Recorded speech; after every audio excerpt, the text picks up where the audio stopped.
자, 예수님의 말씀들이 다 귀중하죠. 그런데 그 말씀들 가운데 예수님이 직접 하신 말씀 가운데 귀중한 말씀들이 특별히 귀중한 말씀들이 있습니다. 오늘 또 그런 말씀이 되겠는데요. 오늘 본문 보면 35절, 36절, 37절 보면 반복되는 단어가 하나 나옵니다. 무엇이죠, 여러분? 목숨이라는 단어입니다. 목숨이라는 단어.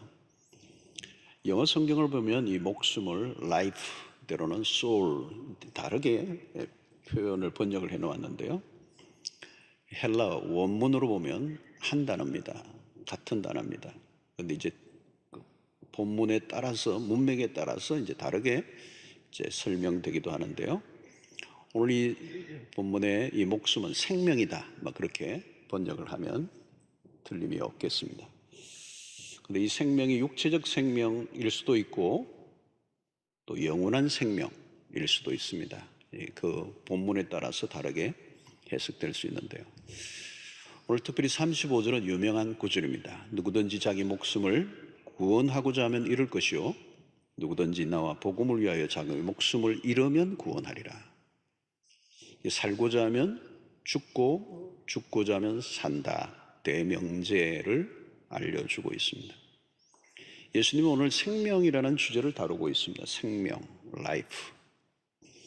죽느냐 사느냐. 세상에서 일반적으로 우리가 터득한, 또 세상에 강조하는 것은 무엇입니까? 너가 중요해, 너가 살아야 돼. 이제 이걸 많이 강조하죠. 너가 중요해, 너가 살아야 돼. 그러니까 초점이 어디에 있느냐면 내가 사는 것에 초점을 맞춥니다. 거기에 너무 강조를 하다 보면 뭐예요? 내가 살기 위해서 다른 사람을 죽일 수도 있습니다.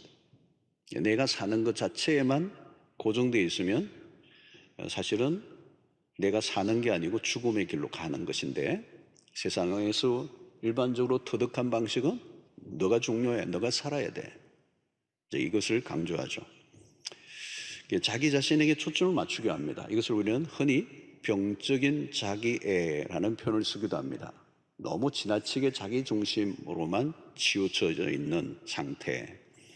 그래서 오늘 세상 안으로 들어가 보면 모두가 개인의 권리를 강조하죠. 내가 살 권리. 물론 살 권리가 있어야 되죠. 근데 그 살 권리를 너무 강조하다 보면 관계가 끊겨버리죠. 그 생명이라는 것은 한 사람에게만 나만 살아서 사라질 수 있는 게 아니죠. 모든 생명과 연결이 될 때, 사실 우리가 모든 피조물의 생명들과 연결될 때 그 생명은 가치가 있고 또 풍성해지는 것입니다. 자, 오늘 이 코로나 팬데믹이 터지면서 우리는 개인, 때로는 국가주의, 그죠, 민족주의 이런 것들이 더 강해졌습니다. 백신 확보 전쟁도 그런 것이죠. 어떤 나라는 남아있고 또 어떤 나라는 전혀 그것을 혜택을 받지 못하고 죽어가고 있습니다. 사람들과의 장벽이 높아지죠. 이제 먼저 내가 살아야 한다는 생각에 사로잡히는 이기주의의 덕세, 이것은 이전부터 있었지만 앞으로 더 심화될 가능성이 많습니다. 세상은 겉으로는 보면 고상해 보이지만 결국은 생존 경쟁입니다. 내가 살려고 하는 생존 경쟁. 그런데 이 생존의 전쟁 안에는 무엇이 있는가 하면 죽음에 대한 두려움이 있습니다. 필사적으로 죽지 않으려고 발부동치는 본능이 숨어 있는 것입니다. 여러분 보시면 이 병에 걸리면 이기적인 존재가 된다, 그렇게 얘기를 하잖아요. 왜 이기적인 존재가 되는가? 살려고 하는 본능에 초집중을 하기 때문에 그렇습니다. 이게 살아야 한다는 생각에 모든 것이 맞춰져 있습니다. 꽂혀 있기 때문에 다른 사람을 배려하고 생각할 마음의 여유가 전혀 없는 것입니다. 자, 그런 의미에서 이 세상 전체도 마찬가지예요. 왜 이렇게 사람들이 이기적인가? 넓게 보면 모두가 시한부 인생이에요. 시한부 인생. 죽음의 초일기에 들어간 것입니다. 언제 죽느냐의 싸움이지 반드시 그 죽음의 이제 세계 안에 들어와 있는 거예요. 그 살고자 하는 욕망이 강할수록 이기적인 존재가 됩니다. 세상이 살벌한 이유예요. 세상 안으로 들어가면 치열합니다. 생명의 결핍이 느껴지죠. 생명을 가졌지만 생명의 기운이 약화된 상태로 다 살아가고 있습니다. 소멸의 힘이 지배하고 있는 것이죠. 그래서 70년, 80년 혹은 100년을 살지만 이 생명의 기운은 시간이 흐를수록 소멸되고 있는 것입니다. 그래서 현대의학이 발달해서 생명을 연장시켜주는 일들이 많이 있긴 하지만 병원에 가보시면 이게 생명인가? 라고 생각이 들지 않은, 그것을 우리는 생명이라기보다는 연명한다 이렇게 얘기하죠. 연명해가는, 그 연명의 기간을 늘리는 것, 현대의학이 할 수 있는 것. 그래서 사실은 생명의 질이 현저히 떨어진 상태입니다. 살았다 하지만 실제로는 죽은 것과 같은, 아니 죽는 게 훨씬 낫지 않나 하는 생각이 들 때가 있습니다. 자, 그런데 우리가 나이가 들수록 생명에 대한 애착은 더 강해집니다. 자신 안에 생명이 얼마 남지 않았다는 생각이 들면 더 이기적이게 되고요. 여러분, 성경은 인간이 죽음을 면할 수 없다, 이 아담의 후예들에게는 숙명이에요. 아이가 태어나는 순간부터 사실은 죽음은 이미 카운트다운이 시작이 된 겁니다. 그래서 살아간다가 아니라 사실은 죽음으로 가고 있는 거예요. 생명의 힘보다 죽음의 힘이 더 강하게 작동하고 있습니다. 그래서 이 죽음의 힘이 지배하고 있는 동안에는 인간에게 참된 평안은 없어요. 항상 불안한 것입니다. 가까운 사람이 암이라는 판정만 받아도 불안이 더 엄습해 오죠.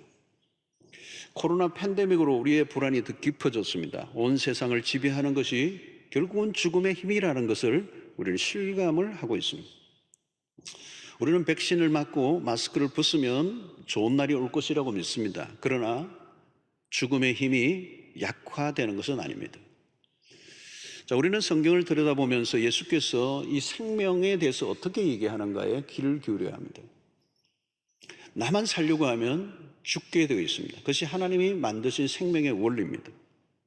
그래서 세상은 어떻게 살든지 우리는 성경적 원리를 따라 이 생명을 살아가는 법칙을 익혀야 합니다. 개인이 살기 위해서 산다면 그것이 정말 과연 생명을 누리는 것인가? 성경은 언제나 공동체 그리고 함께 두부로 살라고 말씀하세요. 성경을 보면 이 부자가 밭에서 곡식을 이제 추수할 때 그 추수를 다 거두지 말고 남기도록 명령을 하셨습니다. 가난한 이웃의 생명을 생각하라는 거죠. 내가 다 거두어 버릴 수도 있지만 일부를 반드시 남기게 하셨습니다. 그리고 주인이 직접 이 거두어서 어떤 가난한 자에게 주는 게 아니라 필요한 그 곡식이 필요한 당사자가 직접 따가도록 거두어 가도록 했습니다. 만약에 주인이 거두어서 주면 그것을 밭 주인이 주는 것이 되는 것입니다. 그러나 가난한 사람이 직접 따서 가져가도록 하는 것은 밭에 남아있는 것은 더 이상 주인의 것이 아니라는 뜻입니다. 남은 것을 거두어가는 사람들의 자존심까지 살려주었습니다. 이것이 바로 함께 살아가는 삶의 방식이에요. 하나님이 생명의 원리, 생명을 함께 누리도록 하시는 의도가 있는 것이죠. 나만 살려고 하면 잘 살 수 있을까? 생명의 질이 현저히 떨어지게 되어 있습니다. 내가 살려고 다른 사람을 공격하거나 죽이면 결국은 고통을 받게 되고 죽게 되죠. 나 혼자만이 잘 살고 잘 먹고 사는 법은 없습니다. 나와 나의 생명과 다른 사람의 생명이 깊이 연결되어 있기 때문에 그렇습니다. 그래서 이렇게 예수님은 누구든지 자기 목숨을 구원하고자 하면 잃을 것이다. 자기 자신만의 생명을 위해서 살면 반드시 너도 죽을 것이다. 그 생명은 온전한 생명이 될 수 없다는 것을 가르치고 있는 것입니다. 자, 오늘 주님은 이 생명과 죽음을 대조적으로 언급하시는데 이 생명과 죽음, 어떻게 살아왔던 인간은 결국은 죽게 되는데요. 그때 우리는 모든 것을 다 내려놓아야 합니다. 죽음의 준비가 되어 있지 않든 죽음 앞에 서야 돼요. 문제는 이 목숨이 하나밖에 없다는 거예요. 하나밖에 없는 목숨을 어떻게 해야 하는가가 가장 큰 관제입니다. 오늘 37절을 보면 사람이 무엇을 주고 자기 목숨과 바꾸겠는가? 자기 목숨과 바꿀 수 있는 게 뭐냐? 과연 생명과 내 목숨과 바꿀 만한 것이 이 세상에 있는가? 둘이면 이것도 하고 저것도 하겠는데 우리의 목숨은 하나밖에 없어. 인생은 도박처럼 살 수가 없는 것입니다. 허무한 일에 목숨을 바치고 나고 끝난다면 참 억울한 일이 되는 것입니다. 허망한 죽음이 될 수 있다는 것. 사는 동안에 우리가 아무리 많은 것을 쌓아놓았다 한들 죽으면 의미가 없어집니다. 국내에 잘 알려진 변호사 한 분을 만난 적이 있는데요, 참 인상적인 말을 하시더라고요. 부모의 유산 문제로 형제들이 싸우는 것을 무수하게 보았다는 거예요. 근데 그 일정한 액수 정도를 넘을 때 이 자녀들이 싸운다는 걸 이 변호사가 여러 케이스를 보면서 했어요. 몇 억 정도, 얼마 정도가 되면은 자녀들이 어느 정도의 유산을 남기면 자녀들이 싸울 것 같습니까? 한번 생각을 해보세요. 1억 정도 가지고는 자녀들이 싸우지는 않아요. 5억도 그렇게 싸우지는 않아요. 근데 이 변호사님 얘기는 30억 이상 재산을 남겨놓았을 때 자녀들이 싸우더라는 거예요. 어떤 분은 너무 안도의 한숨을, 나는 30억이 없어서 감사하다, 이런 분들이 계실 수도 있는데, 여러분, 부모는 죽도록 돈을 벌었는데 그 돈 때문에 부모의 사후에 자녀들이 싸움을 벌인다는 것은 얼마나 불행한 일입니까? 얼마나 허망하겠습니까? 그죠? 여러분, 죽음을 사람들이 왜 두려워하는 것입니까? 죽음은 상실이기 때문에 그렇습니다. 죽음은 일부를 잃어버린 것이 아닙니다. 모든 것을 잃어버립니다. 조금이라도 남겨둘 수 있는 게 없어요. 그토록 애지중지하던 것이라도 놓고 가야 합니다. 지갑을 잃어버린 정도, 카드를 불실한 정도가 아닙니다. 성공은 짧고 죽음은 생각보다 빨리 다가옵니다. 인생의 마지막 순간에 후회하지 않을 자신이 있는가? 살려고 하는데 실상은 죽어가는 사람이 있는가 하면 죽고자 하는데 사는 사람이 있습니다. 여러분, 우리는 이 죽음을 우리는 어떻게 성경의 관점에서 바라보아야 하는가? 히브리서 9장 20절에 27절의 말씀입니다. 한 번 죽는 것은 사람에게 다 정한 것이에요. 그런데 그 죽음이 끝이 아니라는 것. 그 후에는 심판이 있으리니. 여러분, 죽음은 결산의 날입니다. 생명의 날에 무엇을 위해 산 것인가에 대한 평가를 받습니다. 막 살아서는 안 되는 이유가 여기에 있어요. 죽음이 끝이 아니기 때문에. 죽음은 영원의 문을 여는 과정, 절차예요. 죽음의 문을 열면 영원의 세계가 열리는 거예요. 여러분, 왜 사람들은 죽지 않으려고 하는 것입니까? 대개는 이 육체적 죽음이 끝인 줄 알기 때문에 그렇습니다. 이 죽음이 끝이라고 여기기 때문에 죽기 전에 해보고 싶은 거 다 해보고 싶은 거 다 해보려고 하는 것입니다. 그래서 여러분, 시중에 나와 있는 책들 가운데 죽기 전에 꼭 먹어야 할 음식, 뭐 죽기 전에 뭘 그렇게 먹고 싶은 게 있는지, 그래도 어떤 사람은 진짜 책 이름이에요, 여러분. 죽기 전에 꼭 먹어야 할 디저트, 뭐 죽기 전에 꼭 보아야 될 명화, 뭐 죽기 전에 꼭 가봐야 될 여행, 뭐 휴양지. 여러분, 왜 이런 얘기가 나옵니까? 죽음이 끝이라고 생각하기 때문에 그래요. 진짜 죽음이 진짜 죽음이 끝이라면 그렇게 생각하지 않을 거예요. 그러나 죽음은 끝이 아니라 시작인 것입니다. 여기 사람들이 알고 있는 것은 육체적인 죽음이죠. 그러나 인간은 육체적인 죽음으로 끝이 나지 않습니다. 이것이 문제예요. 끝인 줄 알았는데 끝이 아니고. 여러분, 한때 후회는 괜찮아요. 영원한 후회. 한때 고통은 괜찮아. 영원한 고통. 여러분, 죽는 것은 육체의 문제로만 보면 안 돼요. 성경은 분명히 내세를 얘기합니다. 영원의 세계가 있다는 겁니다. 이 세상이 끝이 아니라는 거예요. 이 세상은 그림자에 불과하고 실체는 영원의 세계가 있다. 그래서 영원한 세계를 믿는 사람과 그렇지 않은 사람의 가치관은 완전히 다른 거죠. 생명을 바라보는 관점이 달라. 육체적 생명이 참으로 귀중하죠. 그러나 영원한 생명은 육체적 생명과 비교할 수 없이 귀중해요. 주님은 오늘 본문에서 무엇이 진정한 생명을 얻는 길인가를 가르쳐주고 있습니다. 35절을 다시 보겠습니다. 누구든지 자기 목숨을 구원하고자 하면 잃을 것이요, 누구든지 나와 복음을 위하여 자기 목숨을 잃으면 구원하리라. 여러분, 목숨, 단순히 육체적인 생명을 말하는 게 아니에요. 예수님은 지상에 오실 때부터 죽음이 목표였습니다. 복음서를 기록한 저자들도 예수의 죽으심에 초점을 다 맞추고 있습니다. 이것은 전기를 기록하는 사람들의 입장이라면 너무 이상한 일이에요. 어떻게 한 사람의 생애를 이 죽음에 초점을 맞추고 있는가? 복음서 여러분들 보시면 마지막 한 주간에 3분의 1을 할애하고 있어요. 그것은 그리스도가 이 땅에 오신 이유는 살고자 하신 분이 아니라 죽고자 하신 죽음이 목표였어요. 왜 예수께서 자신의 생명을 기꺼이 내어놓으셨는가? 그것은 단순히 우리의 육체적 생명을 위해서가 아니라는 거예요. 영원한 생명을 주시기 위하여 죽으셨다는 거예요. 이 땅에서 잘 먹고 잘 사는 것도 좋지만 그것을 위해 예수가 죽은 건 아니에요. 그리스도가 우리를 위하여 죽으신 것은 우리에게 주시고 하시는 최고의 선물은 eternity, 영원한 생명, 곧 영생이라는 거예요. 요한 1서 5장 11절에 보면 또 증거는 이것이니 하나님이 우리에게 영생을 주신 것과 이 생명이 그의 아들 안에 있는 그것이니라. 죽지 않고 영원히 사는 길을 열어주셨다. 생명이 귀중한 것은 80년, 90년, 100년이 귀중하기도 하지만 그 생명이 영원으로 연결되기 때문에 그 생명이 귀중하다는 거예요. 그래서 그 생명을 구원하시려고, 그 생명을 주시려고 그리스도께서 십자가에 죽으셨다는 거예요. 그러므로 여러분, 우리가 성경을 통하여 생명을 바라보아야 하는 관점, 그것은 그리스도의 죽으심과 부활은 연결되어 있습니다. 죽음은 끝이 아니고 시작이라는 거예요. 그래서 오늘 36절에 사람이 만일 온 천하를 얻고도 자기 목숨을 잃으면 무엇이 유익하냐? 여러분, 여기에서 이 목숨이라는 것은 영원한 생명을 말하는 거예요. 영원한 생명.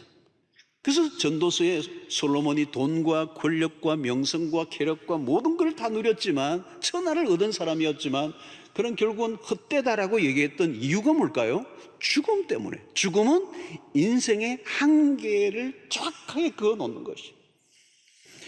여기 목숨을 잃는다, 영원한 생명을 잃는다는 것입니다. 영원한 생명과 맞바꿀 수 있는 게 있는가? 없다는 겁니다. 근데 사람들은 지금 여기 이 세상의 모든 걸 걸고 살아요. 죽도록 일하다가 죽죠. 최선을 다하는 건 좋아요. 그런데 무엇을 위한 최선인가? 그렇게 아둥바둥 살았던 삶의 끝에서 허망한 죽음이 오고 마침내 마지막 심판 앞에 선다면 얼마나 허망한 인생이 되겠습니까?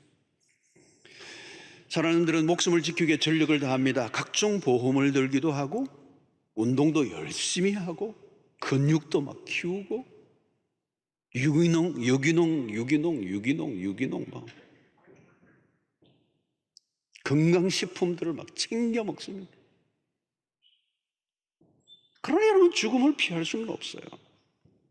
살 권리를 아무리 주장해도 죽음을 미룰 수는 없어요. 여러분, 신자들은 달라요. 우리가 건강하게 사는 노력도 해야 합니다. 그러나 우리의 생명은 하나님의 손에 달려 있습니다. 하나님의 주권 속에 있는 것입니다. 우리는 그냥 살아가는 사람이 아니고 오늘 살아있다는 것은 하나님으로부터 부여된 생명 안에서 사는 거예요. 그냥 사는 게 아니고 내가 쟁취한 생명이 아니고 하나님이 주신 생명이라는 거예요. 소극적인 태도로 살면 안 돼요. 죽음에 대해서 노심초사하는 삶을 살아서는 안 된다는 거예요. 죽음에 대해서도 우리는 바른 태도를 가지고 살아야 한다는 거예요. 여러분, 우리가 할 일은 죽음을 맞이하는 훈련입니다. 죽음을 외면하거나 거부해서는 안 됩니다. 사람들은 아무리 장례식장을 다녀와도요, 그 죽음은 나와 상관없는 것으로 자꾸 여겨요.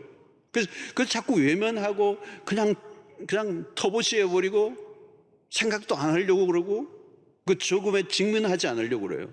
그러나 여러분, 우리는 달라요. 죽음과 친숙해져야 돼요. 신자인데도 죽음 앞에서 너무 준비가 안 된 모습을 하고 살아가는 사람이 있습니다. 한 번도 죽음에 대해서 생각해보지 못했던 사람인 것처럼 그 죽음 앞에 당황해야 하는. 여러분, 부활의 약속을 믿는 사람들은 죽음을 부정적으로 보지 않습니다. 신자는 죽음에 대해서 잘 준비된 모습으로 살아가는 사람들이어야 됩니다. 오늘 37절에 사람이 무엇을 주고 자기 목숨과 바꾸겠느냐? 생명은 참으로 귀중한 것입니다. 생명과 바꿀 수 있는 것이 없습니다. 주님은 이 관점으로 우리의 생명의 가치를 바라보라고 가르치고 있는 것입니다. 성경이 보는 생명에 대한 태도는 놀랍습니다. 세상의 사람들이 말하는 생명은 흔히 이 육체에 제한되어 있어요. 그냥 이 땅에 사는 동안의 생명을 얘기하고 육체적인 생명에 대해서 얘기하는 것입니다. 세상 사람들이 말하는 인권의 수준도 마찬가지예요. 그러나 여러분, 생명의, 이 성경이 말씀하는 생명의 가치, 영원한 생명에 대한 가치에 눈을 뜨면요, 삶의 태도가 달라집니다. 우리가 가져야 될 초점은 영원한 생명입니다. 육체적 생명을 훨씬 뛰어넘은 진정한 생명을 추구해야 한다는 것입니다. 그리스도인들은 생명에 대한 관점이 달라야 합니다. 예수를 믿는 순간 우리 안에는 참 생명이 들어왔어요. 단순히 생존해 있는 것과 다른 것입니다. 겨우 연명하는 그런 생명을 가진 것이 아니고 하나님의 영원한 그분의 생명이 우리 안에 들어와 그분과 연결된, 이미 영생이 우리의 삶 속에 예수를 믿는 순간 시작이 된 것입니다. 모든 생명의 원천은 하나님으로부터 시작이 되는 거예요. 시편 36편 9절을 보면 진실로 생명의 원천이 주께 있사오니 주의 빛 안에서 우리가 빛을 보리이다. 이런 생명은 전적으로 하나님으로부터 왔습니다. 하나님과 분리되면 참된 생명은 없습니다. 하나님과 분리된 사람은 이미 생명으로부터 떨어져 있어 죽은 자와 같습니다. 살아있지만 아주 제한적인 생명일 뿐이에요.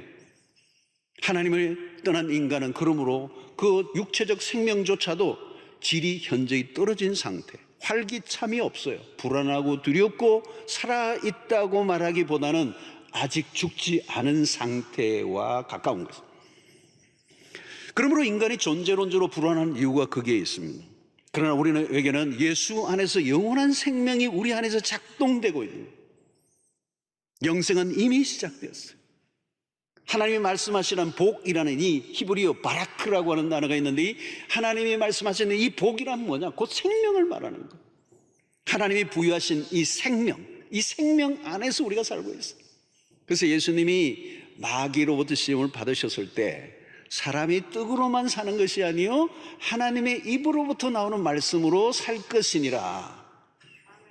여기서 하나님의 입으로부터 나오는 말씀으로 살 것이니라 라고 할 때 이 산다라고 하는 말은 단순히 육체적인 생존을 의미하지 않아요. 육체는 떡으로 살지만 영혼은 떡으로만 안 돼요. 진정한 생명은 하나님의 말씀으로 산다는 겁니다. 하나님의 말씀이 우리 안에 생명력을 부여해주고 살아가게 만드는 힘을 부여해 준다는 것. 이 말씀이 우리의 영혼을 만족하게 하고 이 말씀이 곧 영생하게 하는 말씀이라는 것. 요한복음 6장 68절을 보면 시몬 베드로가 대답하되 주여 영생의 말씀이 주께 있사오니 우리가 누구에게로 가오리까? 요즘 우리가 바이블 온 캠페인을 하고 있습니다. 성도님들이 막 성경을 막 읽고 필사하고 암송하고 큐티하고 열심히 해요. 어려울 때 여러분 이 말씀을 가까이 하는 이 바이블 온 캠페인이 얼마나 중요한지 몰라요. 말씀의 위력을 실감하게 돼요. 우리 안에 생명력이 충만하게 하는 것은 돈이나 세상적인 것들이 아니에요. 그런 것들은 도리어 우리 안에 생명력을 빼앗아가는 겁니다. 우리 안에 생명의 충만함은 하늘로부터 나오는, 하나님의 입에서 나오는 말씀을 합니다. 말씀은 우리의 영혼에 힘을 불어넣어 줍니다. 살게 하는 힘을 나오는 거예요. 모든 우울감을 떨쳐버리게 하고 생명력이 회복되고 의욕이 살아나고 두려움에 맞서게 하고 기쁨이 넘치게 하고 우리를 짓누르는 어둠의 영을 밀어내게 하는 힘이 말씀 안에 있다는 거예요. 자, 그러면 여러분, 하나님이 주시는 이 생명 안에서 살아가려고 하면 우리는 어떻게 해야 하느냐? 첫 번째로는 말씀으로 우리의 영혼이 날마다 풍성해지는 것과 또 하나가 더 있어요. 우리의 삶을 죽이는 게 있어요. 그 죽이는 것을 우리는 막아내요. 그게 뭘까요, 여러분? 바로 죄라고 하는 거죠. 죄. 로마서 8장 13절을 보면 아주 중요한 말씀이에요. 너희가 육신대로 살면 반드시 죽을 것이로되, 반드시 죽을 것이로되 영으로서 몸의 행실을 죽이면 살리니 그랬어요. 이 청교도 신학자인 존 오웬이 죄 죽이기라고 하는 이 유명한 책을 썼어요. 이 구절, 로마서 8장 13절 한 구절을 가지고 아주 깊이 있게 이 죄 문제를 다루고 있습니다. 여러분, 우리 안에 죄가 우리의 생명을 단축시키고 있다는 거예요. 우리를 죽이는 것은 딴 게 아니에요. 죄예요, 죄. 바이러스나 암이 우리를 죽이는 게 아니라 죄가 우리를 죽이고 있어요. 죄가 지배하는 삶은 우리를 생명과 멀어지게 하는 겁니다. 과도한 욕망은 우리의 명을 단축시키는 거예요. 자기가 가질 만큼 가졌는데 또 남의 것까지 빼앗아야 성미가 차는 사람, 자의 만족을 위해서 다른 사람의 희생을 강요하는 것, 이 모든 게 뭐예요? 명을 단축하는 일. 여러분, 아무리 좋은 것을 골라 먹어도 죄가 나를 지배하면 소용이 없습니다. 죄의 지배를 받는 육신을 따라 살면 이미 죽은 자와 같다는 거예요. 누가 나를 죽이는가? 내 안에 있는 죄라는 겁니다. 이 죄를 죽여라. 이 존 오웬이 날마다 얘기해요. 여러분, 우리 안에 있는 죄는 우리를 가만히 두지 않습니다. 쉴 새 없이 나를 공격합니다. 이 죄의 힘은 강력합니다. 지속적으로 죄를 짓도록 자극합니다. 그래서 하나님으로부터 멀어지게 하고 하나님의 생명과 분리를 시키고 죽음으로 몰고 가는 거예요. 이 죄를 죽여라, 죽여라. 여러분, 오늘날 세상의 사람들의 모습을 보십시오. 죽음의 자리로 스스로 몰아가고 있습니다. 갈수록 악해지고 더 노골적이고.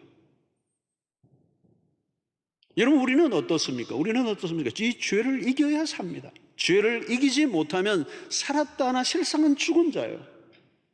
죄를 가볍게 여겨서는 안 됩니다. 죄는 결국 사람들을 지옥으로까지 데리고 가는 것입니다. 그래서 우리는 십자가 안에서 이 죄를 처리해야 합니다. 죄가 얼마나 무서운가를 두렵고 떠는 마음을 가지고 바라보고 그리스도의 십자가 안에서 날마다 이 죄로부터 오는 탐심과 정욕을 십자가에 못 박아요. 갈라디아서 5장 24절의 말씀이죠. 그리스도 예수의 사람들은 육체와 함께 그 정욕과 탐심을 십자가에 못 박았느니라. 여러분, 우리의 타락한 본성이 문제입니다. 육신의 본성은 우리를 비극적인 죽음으로 몰고 가요. 살고자 하는데 결국은 죽어요. 날마다 죽는 이 삶을 그리스도 십자가 안에서 우리의 자아가 죽고 우리의 탐심이 죽고 우리의 정욕이 죽어야 우리가 날마다 새로운 삶을 살 수 있게 되고 그 생명이 풍성한 생명이 되는 것입니다. 사랑하는 성도 여러분, 그리스도 안에서 참 생명의 복을 누리는 은혜가 있게 되기를 축원합니다.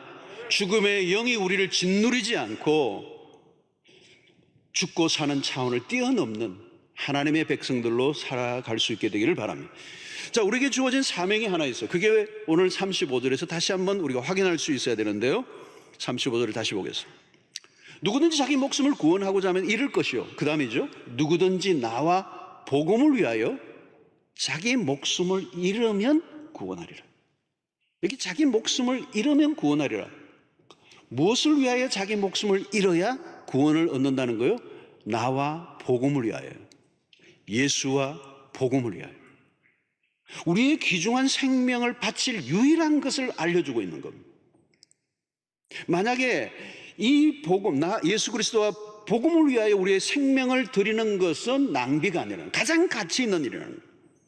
그것은 교회의 존재 이유고 신자들에게 주어진 사명입니다. 우리 자신의 목숨을 헛되지 않게 사는 유일한 비결은 우리에게 주신 이 귀중한 생명을 가지고 예수와 복음을 위하여 살아 나와 똑같이 다른 사람들도 구원에 이르게 하는 일을 위하여 살아가는 것, 이것이 우리에게 주어진 사명이라는 거예요. 그래서 38절을 보십시오. 누구든지 이 엄난하고 죄 많은 세대에서 나와 내 말을 부끄러워하면 인자도 아버지의 영광으로 거룩한 천사들과 함께 올 때에 그 사람을 부끄러워하리라. 이 말은 뭘까요, 여러분? 이 엄난하고 죄 많은 세대에 주님은 나와 내 말을 부끄러워하지 말고 담대하게 복음을 전하라는 거예요. 여러분, 왜 우리가 예수를 믿습니까? 진짜 예수를 믿는다는 것은 무엇입니까? 믿고 구원을 얻어 영생의 삶을 사는데 결국 뭘까요, 여러분? 천국을 가는 것입니다. 우리가 오늘 본문의 말씀처럼 천하를 다 얻었다 한들 목숨을 잃으면 무슨 의미가 있느냐? 남은 것은 딱 하나예요. 영원한 생명을 얻는 일입니다. 여러분, 영적인 눈을 뜨면 딱 하나예요. 영원한 생명, 영생을 얻는 일보다 더 귀중한 일은 없습니다. 예수가 단순히 우리의 현세의 행복을 위해 죽으신 게 아닙니다. 예수를 믿으면 행복한 삶을 살 수 있습니다. 그러나 예수가 십자가에 죽으신 것은 단순한 행복한 이상의 삶을 위해서가 아니라 영원한 생명을 주시기 위해서. 여러분, 우리가 지상에서 고생을 해도 천상에서 영원한 복락을 누린다면 그 고생은 참을 만합니다. 그러나 아무리 세상에서 호의호식을 해도 천국에 들어가지 못하면 말짱 꽝이. 이 세상이 만약에 전부라면 그 인생이 얼마나 허무한 인생이겠어요. 주님은 왜 보물을 하늘에 쌓아두라고 하셨습니까? 이 땅에 쌓은 것들은 다 사라지고 말 것이기 때문에. 여러분, 우리 자녀들에게 무엇을 물려줄 것입니까? 유산을 물려주지 않아도 예수 유산 물려주면 최고인 줄로 믿습니다. 진짜 복은 구원입니다. 모든 것은 천국으로 귀결됩니다. 영원한 생명을 얻어야 그게 복입니다. 아무리 세상적으로 잘 먹고 잘 살고 평안해도 영원한 구원을 얻지 못하면 의미가 없습니다. 그러므로 여러분, 우리가 아이들을 공부를 하지 않는다고 안타까워하는 것보다 더 중요한 것은 교회에 안 나아가는 것을 안타까워해야 돼요. 여러분, 오늘날 천국과 지옥을 안 믿는 교인들이 많습니다. 여러분, 천국과 지옥 이야기하면 무식한 사람이라고 생각하는 사람들도 있습니다. 여러분, 천국과 지옥을 가볍게 여기지 마시기를 바랍니다. 우리의 자녀들의 구원을 위하여 노력할 수 있게 되기를 바랍니다. 아무리 좋은 대학을 나고 출세하고 천하를 얻었다 해도 구원을 얻지 못하면 무슨 의미가 있느냐, 지옥 가면 무슨 의미가 있느냐는 거예요. 다른 거 다 잃어버려도 괜찮아요. 세상에 좀 밀려도 너무 염려하지 마세요. 우리는 이 세상을 추구하는 사람이 아니라 영원한 나라를 추구하는 사람. 우리의 최종적인 목표는 천국이에요. 천국을 놓치면 비극입니다. 다른 것은 다 잃어버려도 영생을 얻었다면 성공입니다. 여러분, 말기 암에 걸린 게 불행 아닙니다. 예수 안 믿어 영원한 생명 얻지 못한 것이 불행이고 비극입니다. 예수 믿어 천국의 소망을 가진 사람은 어떤 일이 일어나도 절망할 일이 없습니다. 여러분, 무엇에 투자하고 삽니까? 주식에 투자하고 사업에 투자하고 다양한 것에 투자합니다. 다 좋아요. 그런데 자세히 보세요. 언젠가는 다 사라지고 맙니다. 아무리 투자해도 하나도 못 건집니다. 영원을 위하여 투자할 수 있게 되기를 축원합니다.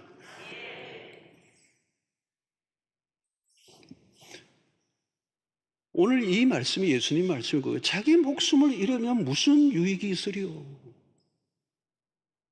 다르게 표현하면 그 생명이 지옥에 간다면 무슨 유익이 있으리요? 이 말이에요. 여러분, 여기서 목숨을 잃어버린다는 것은 그냥 잃어버리는 게 아니라 영원히 잃어버리는 거예요. 세상의 것들은 쫓다가 영혼을 놓치지 않게 되기를 바랍니다. 왜 믿음의 선진들이 자신의 생명을 걸고 복음을 전했습니까? 우리 한국의 초창기의 선교사들이 왜 생명을 걸고 여기 와서 자기의 모든 걸 버리고 여기 와서 복음을 전했습니까? 생명을 구원하는, 영원한 생명을 얻게 하는 그 일보다 더 귀중한 일이 없었기 때문에. 영원의 세계에 눈을 뜨고 보니까 영원한 생명을 얻게 하는 그 일보다 더 중요한 일이 없으니까 내 생명을 바쳐서라도 다른 사람의 생명을 구원하는 위하여 내 생명을 드리겠다는 거예요. 오늘도 우리 교회에서 파송되는 수없는 선교사들의 그 삶의 목적은 딱 하나예요. 구원받은 이 구원의 복음이 나로 끝나지 않고 이 복음을 듣지 못하고 지옥으로 달려가는 수없는 생명을 건져내기 위하여 내 생명을 바치겠다는 거예요. 지금도 코로나 이 팬데믹 상황으로 정말 이 아시아권의 어려운, 그냥 날마다 사람들이 죽어가는데 그 안으로 들어가서 복음을 전하는 우리 선교사님들은 뭐예요? 그 죽음으로 끝난다면 정말 비극이고 고통이지만 그럼에도 불구하고 그들의 예수의 복음을 전하여 그들을 영원한 생명으로, 영원한 구원으로 천국으로 인도하기 위하여 자신의 삶을 바치는 것이 가장 가치 있는 일이고 그것이 내 생명을 낭비하지 않는 유일한 길이기 때문에. 사랑하는 성도 여러분, 결국은 결론이에요. 모든 걸 다 얻은들, 천하를 얻은들 생명을 잃어버리면 무슨 의미가 있느냐. 이 말은 우리의 가슴에 오늘 굉장히 비수처럼 꽂는 거예요. 저는 장례식 많이 인도를 해봤어요. 저는요, 그 고인에 대해서 별로 다른 관심 없어요. 옛날에 뭘 했든, 얼마나 대단한 분이든 관심 하나도 없어요. 장례식 갈 때 이분 구원받은 분인가? 이분이 예수를 정확하게 영접했던 경험이 있는 분인가? 예수를 믿었던 사람인가? 그거 확인합니다. 그렇게 확인해야 기도가 나와, 기도가. 그게 없으면요, 기도할 게 하나도 없어요.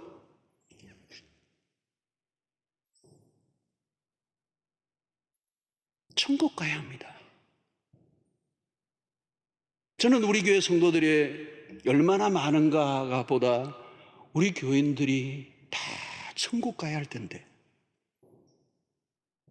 90% 가면 안 됩니다. 99% 가면 안 됩니다. 한 영혼이라도 천국을 놓쳐서는 안 된다는 거예요. 직분을 얼마나, 무슨 직분을 갖고 있는가 중요하지 않아요, 여러분. 무슨 봉사를 얼마나 많이 했느냐 중요하지 않아요. 개척교회 몇 개 세웠다 중요하지 않아요. 그분이 천국 가야 돼요.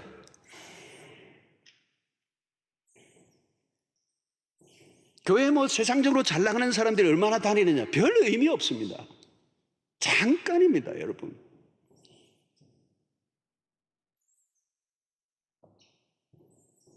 오늘 어린이 주일입니다. 우리 자녀들을 생각할 때 그래요. 참 마음이 아려요, 요즘. 한국교회 다음 세대가 다 지금 시끄럽어요. 옛날에는 막 주일 학교가 바글바글했어요. 중고등부가 바글바글했어요. 어른들은 적어도. 부모님들은 예수를 안 믿는데 자녀들이 예수를 믿었어요. 그러니까 부모 구원을 위해서 기도하고 그랬어요. 요즘은 여러분 우리 주일학교 아이들이 3%입니다. 3%. 우리 학생들, 청소년들까지가 복음화율이 3%예요. 미전도 종교예요. 자녀들이 예수를 안 믿어요. 청년들은 더 심각합니다. 캠퍼스가. 여러분 우리 자녀들을 사랑하잖아요. 진짜 사랑하느냐는 거죠. 우리 자녀 진짜 사랑하느냐? 그러면 여러분 그 자녀가 천국 가야 됩니다. 천국을 소개하고 천국으로 인도하지 않는데 그 자녀를 사랑한다고요? 사랑하는 거 아닙니다. 모든 거 다 해줘도 사랑하는 거 아닙니다. 영혼을 잃어버리는 겁니다.